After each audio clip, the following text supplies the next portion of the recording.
I'm just thankful to be, still be healthy and body's not aging and I'm not living around this place, so I'll take it. So your head coach says you're playing like you're 25. I mean, is that a nice compliment? Yeah. And how do you do it? Same old stuff. Got a good routine, good support staff. Really just it's a challenge every day.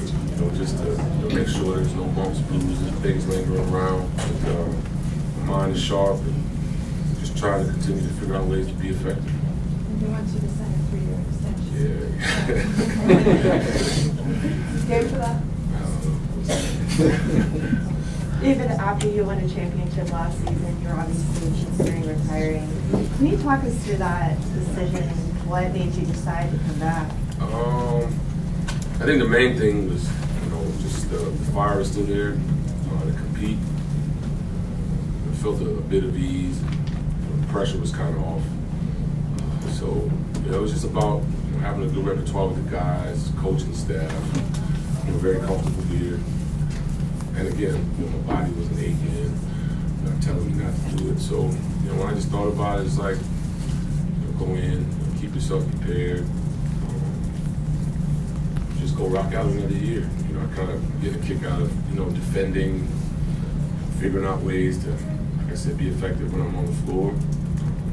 Obviously, we're trying to, defend the title, make another run at it, which would be unique for this group to try to go back to back. It's something difficult, very hard to do in the NBA. So all of that was sort of led up to the decision to just give it another shot. Just a quick follow. Would you say you're having more fun now than you've ever had in your career? Yeah, it's right up there. I'm relaxed every single game. Kind of know where things are going to come. Just continue to try to find ways to be effective when I'm out there. If I still couldn't be effective, then I'd start. Have to make a decision, but right now I'm just feeling good. Body feels pretty good. The group, keep it so light, and Steve keeps things, very low pressure. This group knows how to, sort of turn the knob when we need to get up to the level that we have to do to win that particular game. I'm getting a kick out of that. Along those lines, obviously, the 3-year, commitment was a joke. But when you're thinking this offseason, how good you've been this year, how much will you take that into account in deciding again? I don't know. I'll just, I'll just got to get to the finish line, whatever point of the season that is. I don't really think about it on a daily basis. I just think about the next game, what I have to do. Start thinking about who's on the other team, and, figuring out a way to be effective. So I'm not really thinking about, the finish line yet. I'll think about it when we get there. Hey David, at least from a number standpoint, the Dallas and the Clippers game, outside of Steph, it wasn't as efficient as usual. But what do you think changed tonight with Steph playing how he does and everyone else contributing to it?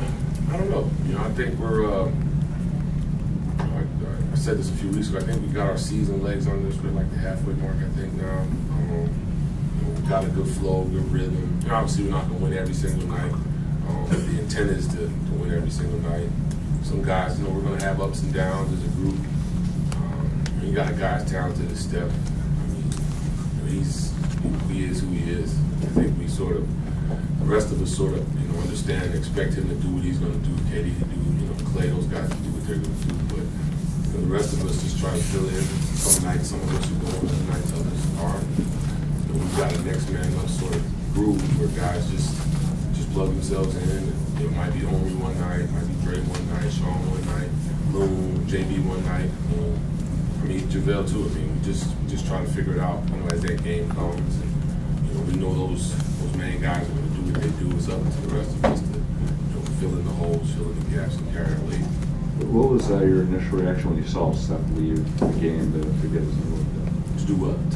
When Steph had to leave to just get his new look done. It's something that, again, we're not going to panic. He's a tough little dude, so I think if he's really hurt, he'd let everybody know. He's tough. Steve was just saying, even when Steph is not at his best, he's still pretty darn brilliant. Yeah. Does he are you in awe of him sometimes? Yeah, he's, think people get caught up in, you know, the flashy stuff, but you know, his footwork is, you know, is incredible. I think that's the one thing that kind of gets lost in it. You know, if you're a basketball person, you understand that the footwork is sort of the foundation, and I don't think we've seen the type of footwork he has. He gets his feet set on every single shot. He's never out of range, and he carries the threat to score, you know, all over the floor. So it just makes it, you know, damn near impossible, you know, to contain him.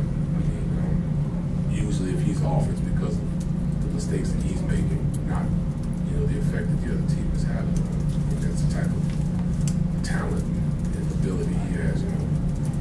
One more. David, since you've been here, you've been consistently playing the second and fourth quarters. Do you value that consistency? Have you liked having the same role night in, night out?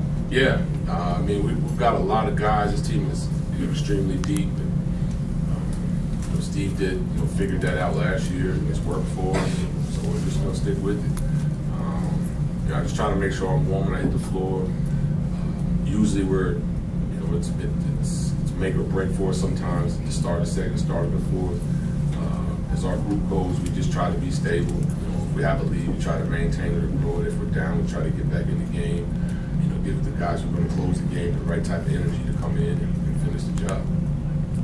Great, thank you. We will have Steph play very shortly. That was still a nice one. Yeah, it is cool. I appreciate it.